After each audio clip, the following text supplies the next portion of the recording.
This is Dr. Peter Kevorkian from Westwood Family Chiropractic in Westwood, Massachusetts. We're here to talk about animal adjusting, what he does here, in addition to human adjusting. Awesome. Hi, Fritz. You remember me? Huh? We're good. Oh my God. What? He's doing awesome. Really? Oh my God, he's doing awesome. Wow, Peter. Can I get your backside, buddy? Yeah. Let me get your backside. Hey. Yeah, I know that you know that that's work somehow, don't you, huh? Yeah. Thank you. Next Peter. week is great. Okay. Yeah, he's doing as good, better than I could have hoped for. Wow. Yeah, no, I think he's getting some stuff going on in his pelvis sacroiliac joint that lots of times I won't see come back with a dog. He's doing amazing. Really? Yeah. How did you get into animal adjusting? Well, that's a great question. When I was in chiropractic school, there was a chiropractor who I met at a seminar who I knew adjusted animals. And so we started talking, and I said, he's not from my school. He taught at another college. And I said, would you come up and do an animal adjusting seminar? And he said, I'd love to. So you just get a bunch of students together. So I got like 30, 40 students together, and he did an animal adjusting seminar. It was such a hit. He came back 2 more times. Wow. And did some advanced classes. So I got trained when I was in school. Mm-hmm. And more out of interest than I'd never ever had the thought of adjusting or taking care of animals. While I was in school, a person who I was seeing in the clinic, my student clinic, I also knew him personally as a friend, as his wife or girlfriend at the time, worked at the college, and I would go to his house. He had Siberian Huskies. And the Siberians, one of them had some issues with their body, with their health. I can't even recall what it was. And I told David, I said, I've taken some animal adjusting seminars. Did you want me to check your dog? So I started adjusting, and he says, oh my God, he couldn't believe the difference. Cool. So I took care of his dogs while I was in student clinic. I think I might have seen one other dog while I was in student clinic of a patient that I was seeing. I got out into practice and practiced a couple of years. This is before I had met my wife, before we were in Westwood. When I was an associate, this person comes in and tells me that his dog, they were going to be putting his dog to sleep. And I said, what's going on? He says, well, he's been having all sorts of health issues, a rash all over his body, he'd taken a litany of drugs, and been to a specialist, and he was just constantly in pain. They didn't know what it was. And so I told him, I said, well, I've seen animals. I said, I'm happy to check him for you. Brings the dog, he was a beagle, and at that time he was 3 years old. Oh, yeah. And I started adjusting him. They did need to put him to sleep. Within literally a month, he's running around like a puppy. Matter of fact, they wrote me this beautiful note saying they used to always get mad at the dog because he would jump up on the table and take their food, and he started to do that again. And they said we were mad at him, but we were like in celebration that he could do that again. So the interesting caveat, I took care of that dog till he passed away. He lived till 24. Age of 24. Oh my gosh. Yeah, and there were a few times that he was like on death's door. And they'd say, I think this is it, would you check him? They'd bring him up here, I'd check him. It was like turning on a light bulb. Yeah, that was interesting. So I never marketed that. I saw a couple of animals while I was associating them. When I came and started practicing with Patty, some people would hear that they heard that I adjust animals, so they would come. That dog, the beagle, had told other dogs, and so my animal practice just started growing just by word of mouth. I never marketed, never advertised, never did any of that stuff. After a number of years, a dog comes to me that trained in agility. And so was an athlete. And after a few weeks of care, the owner of the dog brings a ribbon and she says, you really deserve this. And I said, why is that? And he says, because I've tried for years and my dog never got points. I didn't even know what that meant. And I said, he got 3rd place. And I said, that's awesome. That opened up a whole subculture. So a lot of people within that community began to realize that this crazy chiropractor in Westwood took care of dogs.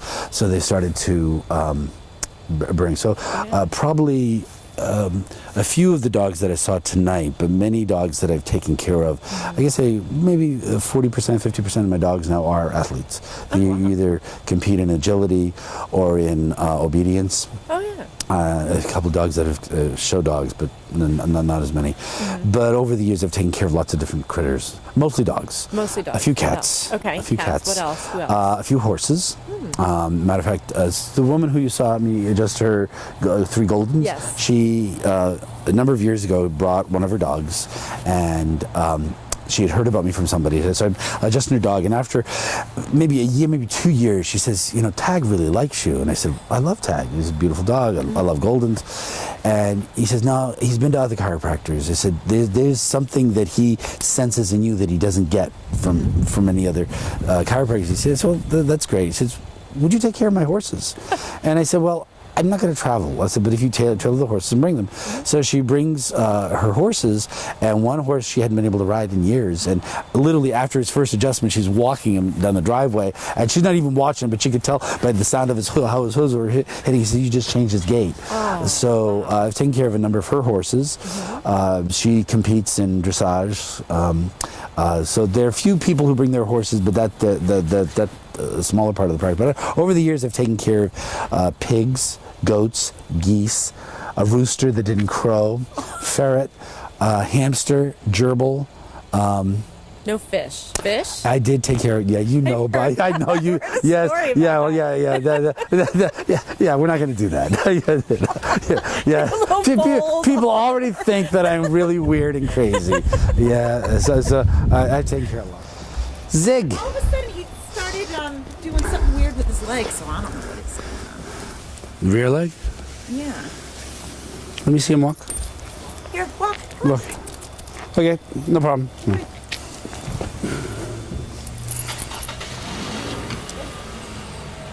Oh, Zig's fine. I think he might have just like twisted his hip or something a little bit, but it's more muscular than it is anything else. Yeah, babe. Good job. Hang on. Perfect. Okay, so when people want to bring their pets, they call the office. It's not a regular part of my practice. My primary practice is humans. Yes. I love taking care of my animals or people's animals. So they call the office, make an appointment, and just like here, the first visit is the longest visit. We go through their history, see what's going on. It was How old? 8? 12 and a half. Sorry. And you've had Erd since a puppy? yeah. No accidents that you're aware of? It came Could I see you walk with him? yes. Want to take this? Hey, come with it. This is the best he's been in a while, I think. He's been very unsteady and standing. Okay, you can stop. Come on back. Okay, so I got information for you. You could do with what I'm going to tell you as you wish. Yeah. You cannot see a disc on an X-ray. It is not the form of technology that can see. No, it. I actually know that You can see the space of Yeah, a disc. right. Yeah, exactly. And I'm aware. Okay. Yeah. Hey, also, what- a disc cannot slip out of place. That is such a misnomer. Yeah? If I had 2 bones of the spine, Yeah. and I put a disc in between them, right? Yeah. Okay, if I could cut them out of your body or his body, Right. right? And let's say I could attach something to the bones, Yeah. right? And with cables, and attach them onto cars. Yeah. Okay, the bones would break before the disc would come out of there. That's how. It is welded to the disc stronger than the bone itself. Right. They can't slip out of place. Okay. Okay. But I will explain what it is. Okay. If I came and I hit you, what would Yeah. happen? Other than hurt, what would happen? I'd hit you. I'd hit you really hard. What would happen to your body? Bruce? A bruise. Okay. If I kept on hitting you, would it get swollen? Yeah. Okay, as it would stay swollen, right? That's basically what happens to the disc. If the bones start hitting onto the disc in a way that that it's not designed for, it starts to get swollen. If Right. it continues to do that, then the walls of the disc can get weaker, okay? And the disc can begin to bulge out like a bicycle tire. They will call that a slip disc. It doesn't slip, but it's no different. What's the best way, if I kept hitting you, to stop the swelling here? heat. To stop hitting you, right? Okay. Doesn't that make sense, right? Yeah. Okay. Isn't that the best way? And then what happens if I stop hitting? Does your body heal it? Should. Okay. So anytime that there's a structural damage to a disc, Yeah. take the pressure off, the Yeah. body's going to heal it. Yeah. Okay. Chemical can't do that. The body's the only thing that can do that. Okay. But I guess with the body can do it if he's more quiet. Maybe. I guess that's. No, the idea. problem is if the bones are not moving properly, Yeah. or they're misaligned, and the weight's coming on it incorrectly, then it's continually going to get damaged. That's why I said, let's say, I forgot. I'm talking to a chiropractor. let's say you took a painkiller and I kept hitting you. You would feel less, wouldn't you? Yeah. Right? Okay. If you took a chemical that was an anti-inflammatory, the swelling would go down. Right. But is there still a problem? Yeah. Yes, okay. So all I'm trying to explain to you is you can give him all the drugs you want, and you can see him moving better. Yeah. And yes, he feels better, but there's still a problem. Of course. So what you want to do is get the move. I gotta see. I haven't even touched him yet. I can Right. even see how he's holding his body. What's going on there? Right. But having said all of that stuff, Yeah. this size dog is really common to have this happen. Oh, yeah? Because you know what they do? In your house, something happens, he goes running, and because he's short, he'll jump up and land on his hind legs. Okay? Yeah. Does he ever do that? It's more that he walks on stairs. Well, that's the next thing. If he's on stairs, We walk on. We live on the second floor. and do you have carpet? yeah. No, not in the apartment, but on the stairs. Yeah, on the stairs you do. Okay, well that's Yeah. good. Okay, Yeah. but even those little dogs, if they're sliding on the carpet, Yeah. not on the carpet, on the floor, that's going to aggravate stuff too. So So I need to get carpets. right now you do if you want it to heal. Okay, right now you get just throw rugs. Like if you go to like Walgreens or someplace, you get these just runners. Right. Yeah, because he With is the- actually slipping on the floor. That's a constant irritant. That's like doing Yeah. that. Okay, so you want him to have good footing so that he can use his claws to hold. Right. Yeah, as he's walking, he'll feel so much better when you do that. How do you know how we could do that, John? Yeah. Yeah. Oh yeah, you go to like Costco or someplace. They sell these things like $5. They're just runners because you're not going to keep your rugs on the floor, right? Right. But right now, for a few weeks, it'll make a huge You think difference. that'd be- I know it'll make a huge difference. Because I have noticed that he's slipping on inside. Hey, Erd the Third. He's also deaf. We're gonna make sure all your power switches are on, okay? Yeah. Erd the Third. I love the name.